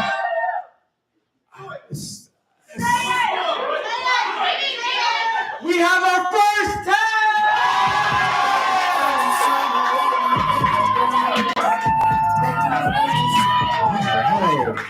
I love the encouragement from the audience. Y'all are great. Audience, are you with me? Are you with me, audience? Thank you. All right. My lovely homie Z, we got total score for that poem? We do have a score for Mackenzie. It is a 29.2. 29.2 for Mackenzie. Give it up for the poets. All right. We're moving on to our last 2 rounds of the slam. I'm sad. Yes. It is only going to get better. It is only going to get sadder, all right? Which is an invitation. It's an invitation to be present and enjoy this shit now, all right? So please lock in, everyone. Continue to give that energy to the final 2 rounds, all right? If you want to be strategic and you want to caffeinate your competitors, or you want to give them a little schnurr, the bar is going to be closing very soon. This is the last call for the bar, okay? The bar closed 2 minutes ago. Can I get one? Last call, all right? All I may right. be stealing water from your establishment. Okay, all right. Everyone prepare. We got 2 more rounds. But given how the score worked for round 3, Mill City Speaks, you're on deck. All right? All right. So let's figure out who you're setting up. Matthew! Clap it up for Matthew to appoint us on the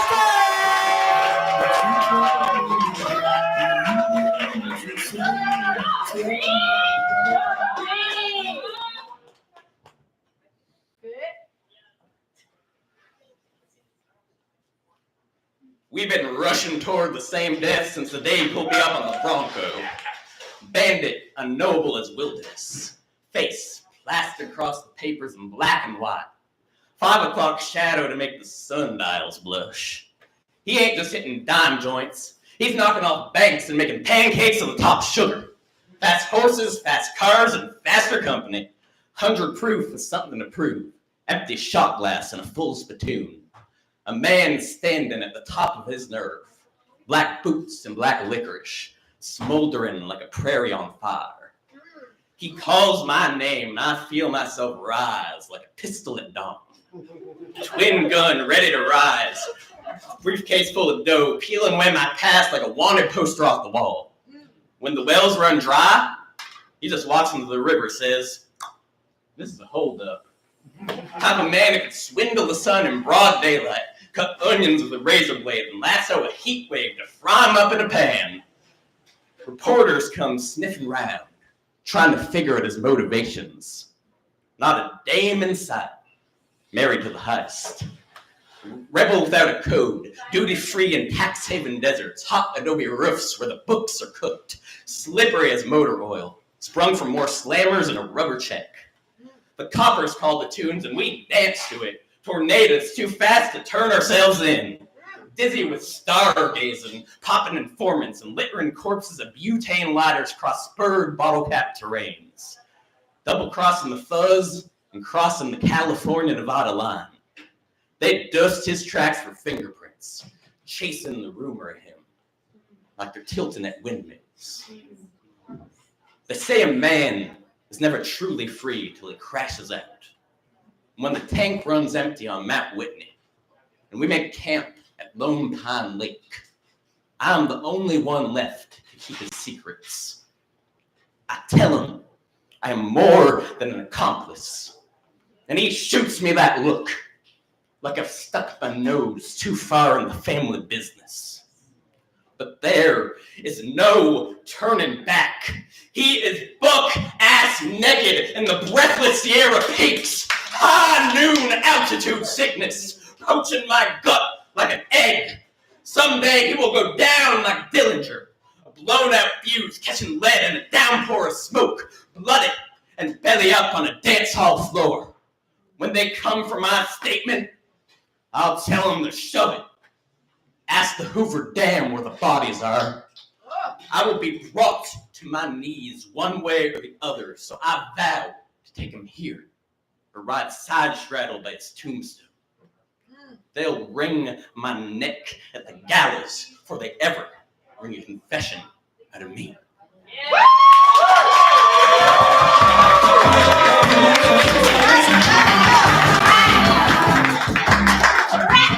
Let's give it up for that parlay.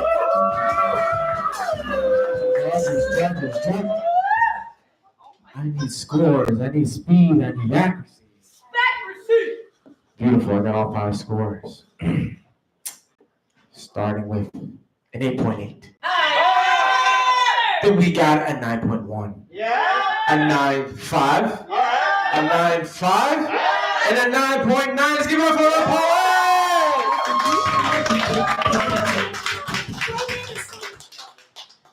You're so good with numbers. You're so good with numbers. You got a total score for that poem? I do. It is a 28.1. A 28.1. Let's give it up for the poets. All right. Closing out round 4. Mill City, speak, sweetie, setting up. Let's give it up for Rick on time before my poet gets to the side.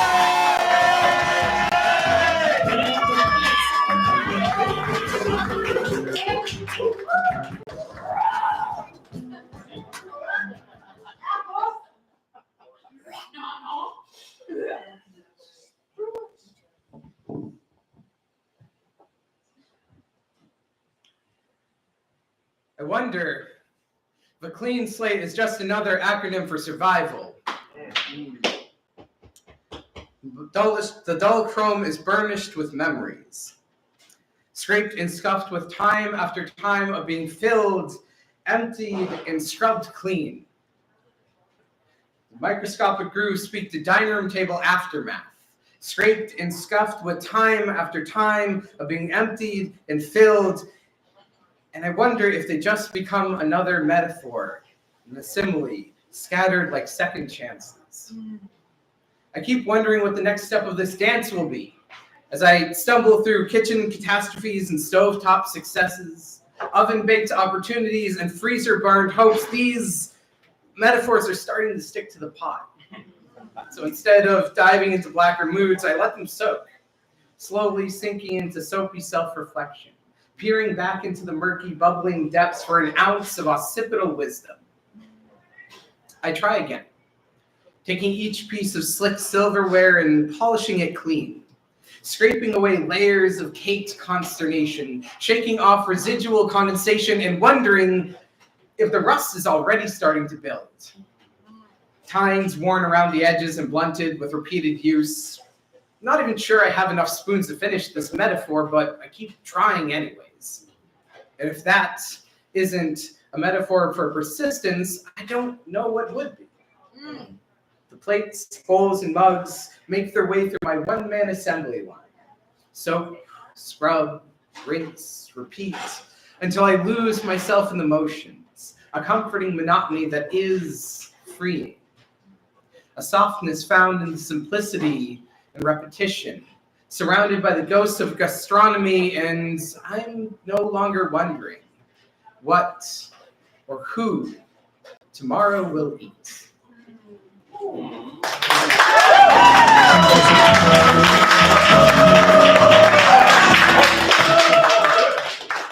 Give it up for the poet!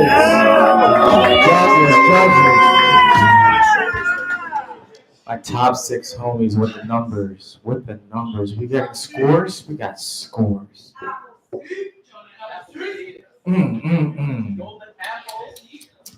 Starting with a 8.8, followed by another 8.8. We have an 8.9, a 9.2, and a 9.7. Let's give it for the poet!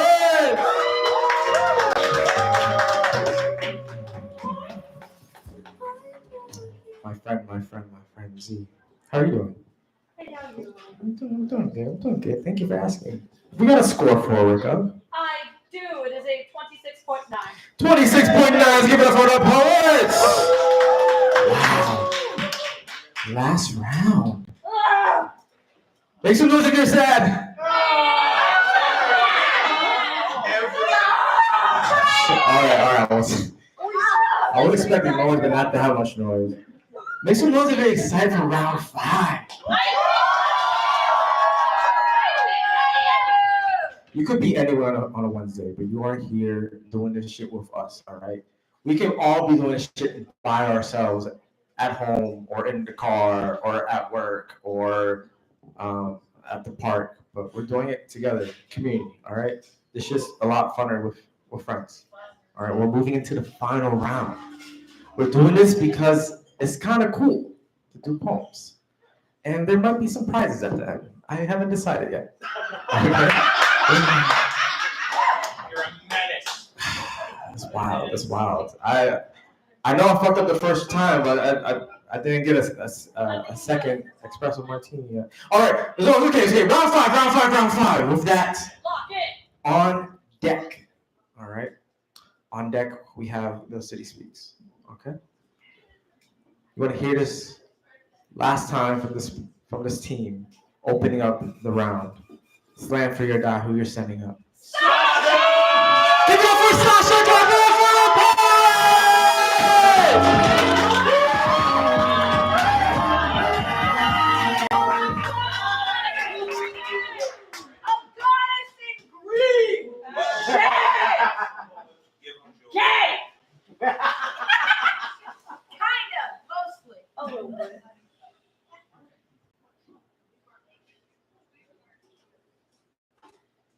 This is for the letters we burned in the sink, for the possum that lived in the basement, and the straight razors we used to give ourselves haircuts, for the concertina, guitar, and fiddle playing misfit covers into the wind.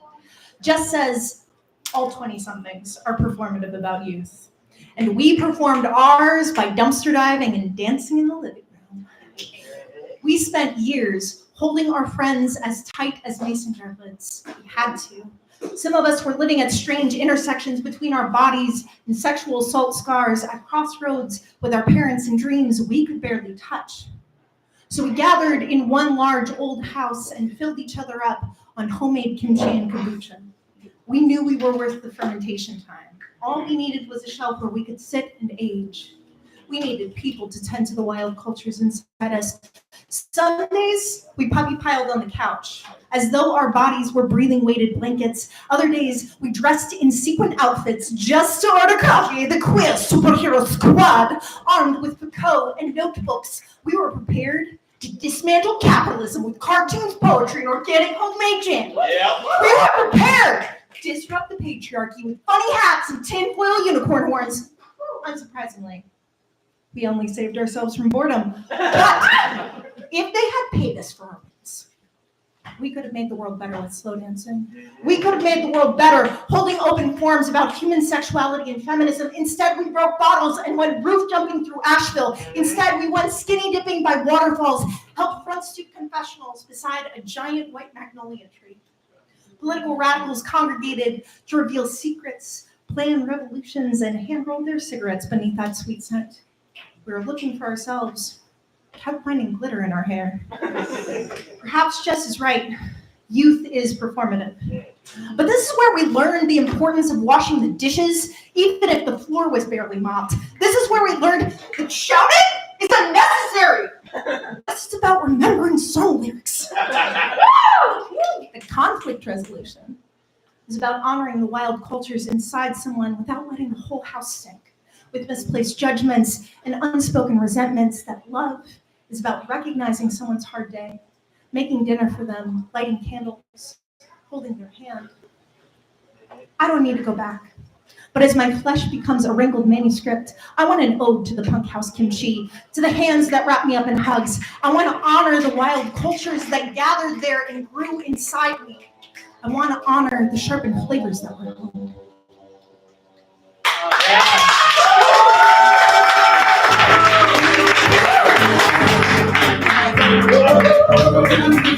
Okay, poet. Judges. This is the last time you're scoring, so I feel bad. I need 5 scores. I need.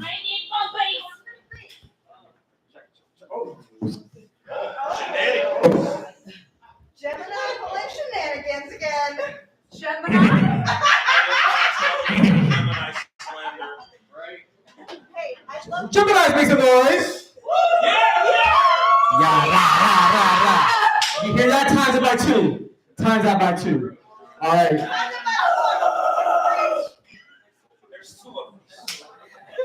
All right, we're doing scores.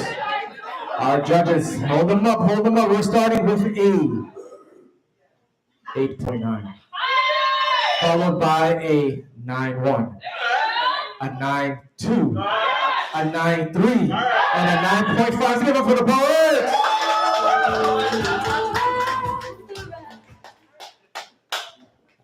Z, my favorite letter. My favorite. I love that. I don't know what that means, but I'm into it. We have a score for something. Yeah. It is not that. It is a 27.6. 27.6, even for the poets.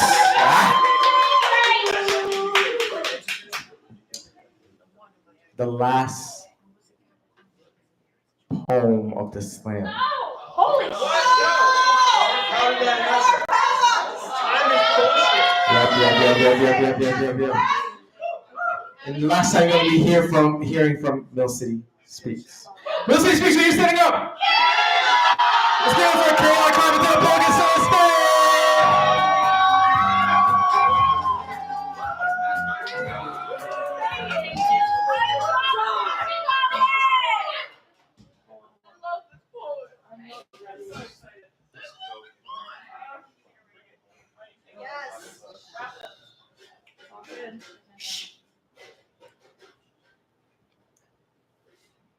I stare at this maple tree in my backyard. an amber palette of clementines and Novembers, all aged and sugared and just a little bit crooked. And I can't help but wonder if the branches feel empty and rootless, holding a tire swing for a child that may never come. If the grass aches to be crushed beneath little feet, or if the leaves fall tired, waiting to shade something more than their own shadow. My age is read in stretch mark rings. Only when I count them, I find all the years you didn't live. All the times I stretched to make room for you, only to find a pink slip between my legs, bleeding the words, not yet. All that promise carved into my skin in the same way your father and I carved our initials into the bark. All those times I was almost a mother. Sometimes I am angry. How does 9 months turn into 3 years? How does my body become a home for someone else when it has never been a home to me? I am bigger than these bones. Too much song for this tongue, too much sun for this skin, this hollow husk that won't let me reach the sky and the ground at the same time, shedding samar seeds into a grove of almosts. I wonder if seeds choose to plant themselves in the ground, or if they just tumble helplessly toward a new life. If there's a heartbeat in the earth waiting for them. What if my heart isn't loud enough for them to stay? And if they could choose them, who would want to stay with me? Wow. What I mean is that sometimes I imagine myself the tree, a hopeful thing on a fragile skeleton, reaching, bones creaking when the wind blows through my empty nest, so full of want that it hurts, and I wonder how to grieve for someone who was never even here. Let's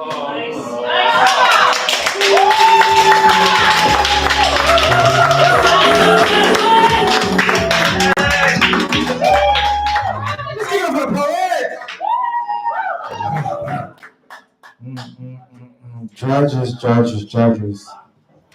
Give it up for the judges one more time.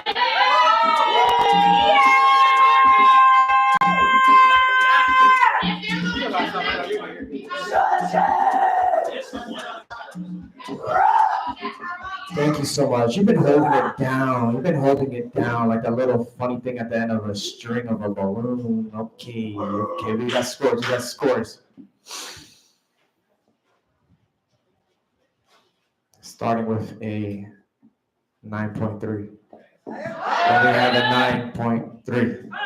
We have a 9.4. Then we have a 9.8 and a 9.9. Let's give it up for the poet!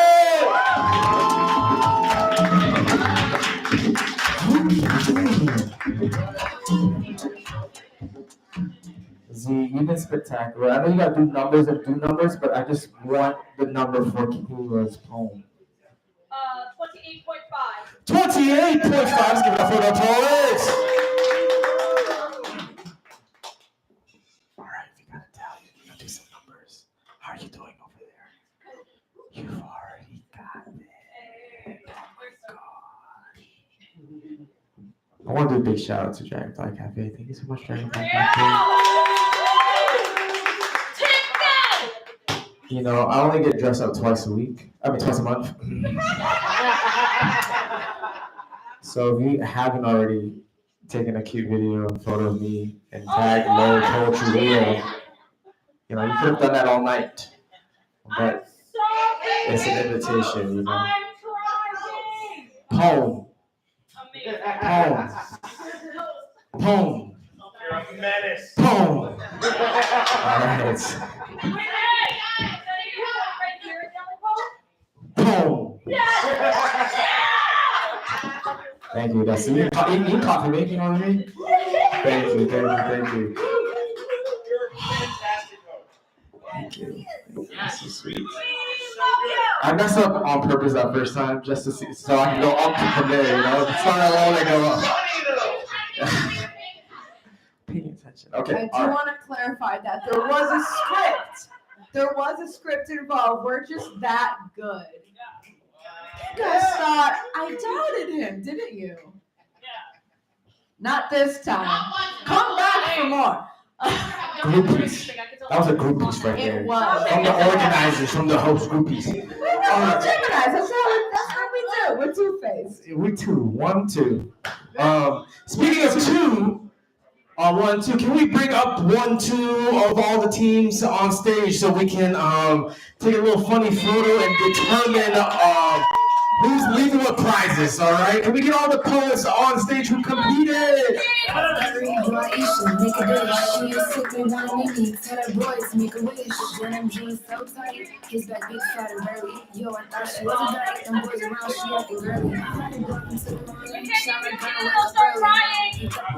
Menace, pizza, mate, get up here. You're a menace. Yes.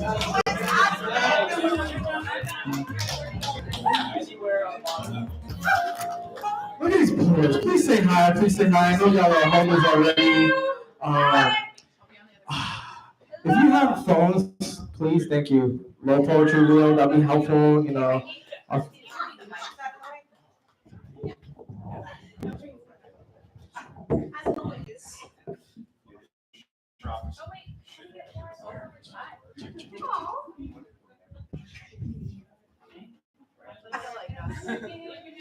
I don't know. There's so many cameras. You put a little tunage, just a little tunage. I did it. Thank you. My knees. If you need to sit down, let's go. All right.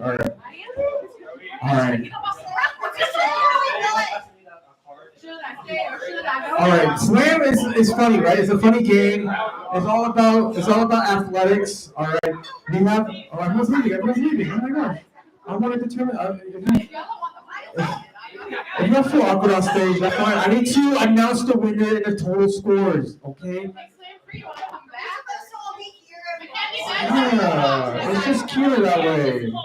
All right. I know half the audience went on stage, but still, please be on stage. All right. I must put my head on Matthew's shoulders because McKendy is not here. All right. He's now here. I know. What do I do? I just want to say that the scores were only a point, almost a point difference. Is that correct? 1 point difference. Can you? What silliness. 0.9? What shenanigans. That's less than They're shenanigans. They're organic. All right, it's very close. All right, as close as y'all are in this group right now. All right. So with that being said, who is getting this lovely black envelope surprise unboxing card with a total score of a 138.7? It's Mill City Speaks, y'all.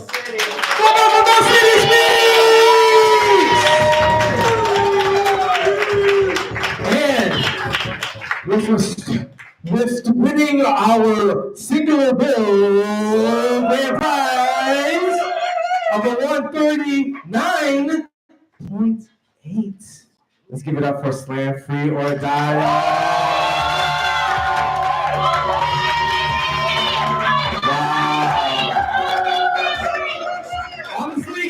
The Slam is only going to get together, listen to the poetry.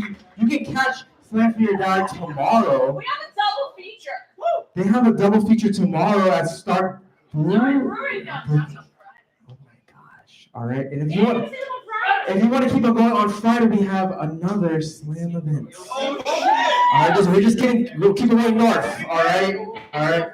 Awesome, y'all. Thank y'all so much. Let's give it up for these lovely poets, y'all. Shout out to the judges. Shout out to Nikolai, shout out to the homie Connor, shout out to Wickham, shout out to Z, and everyone here. Please say hi. If you got trash, if you got dirty dishes, please help us immediately put it away. The venue is closing up.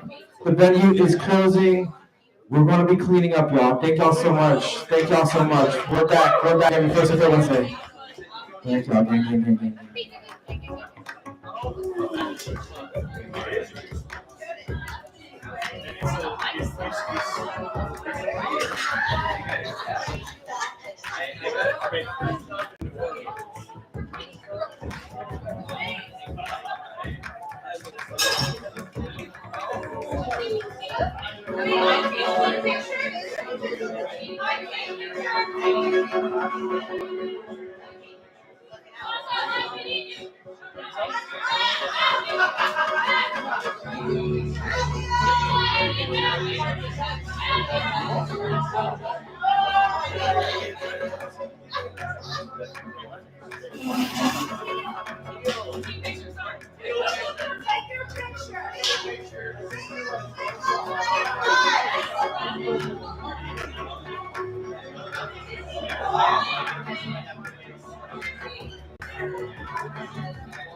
I'm lifting someone up to someone.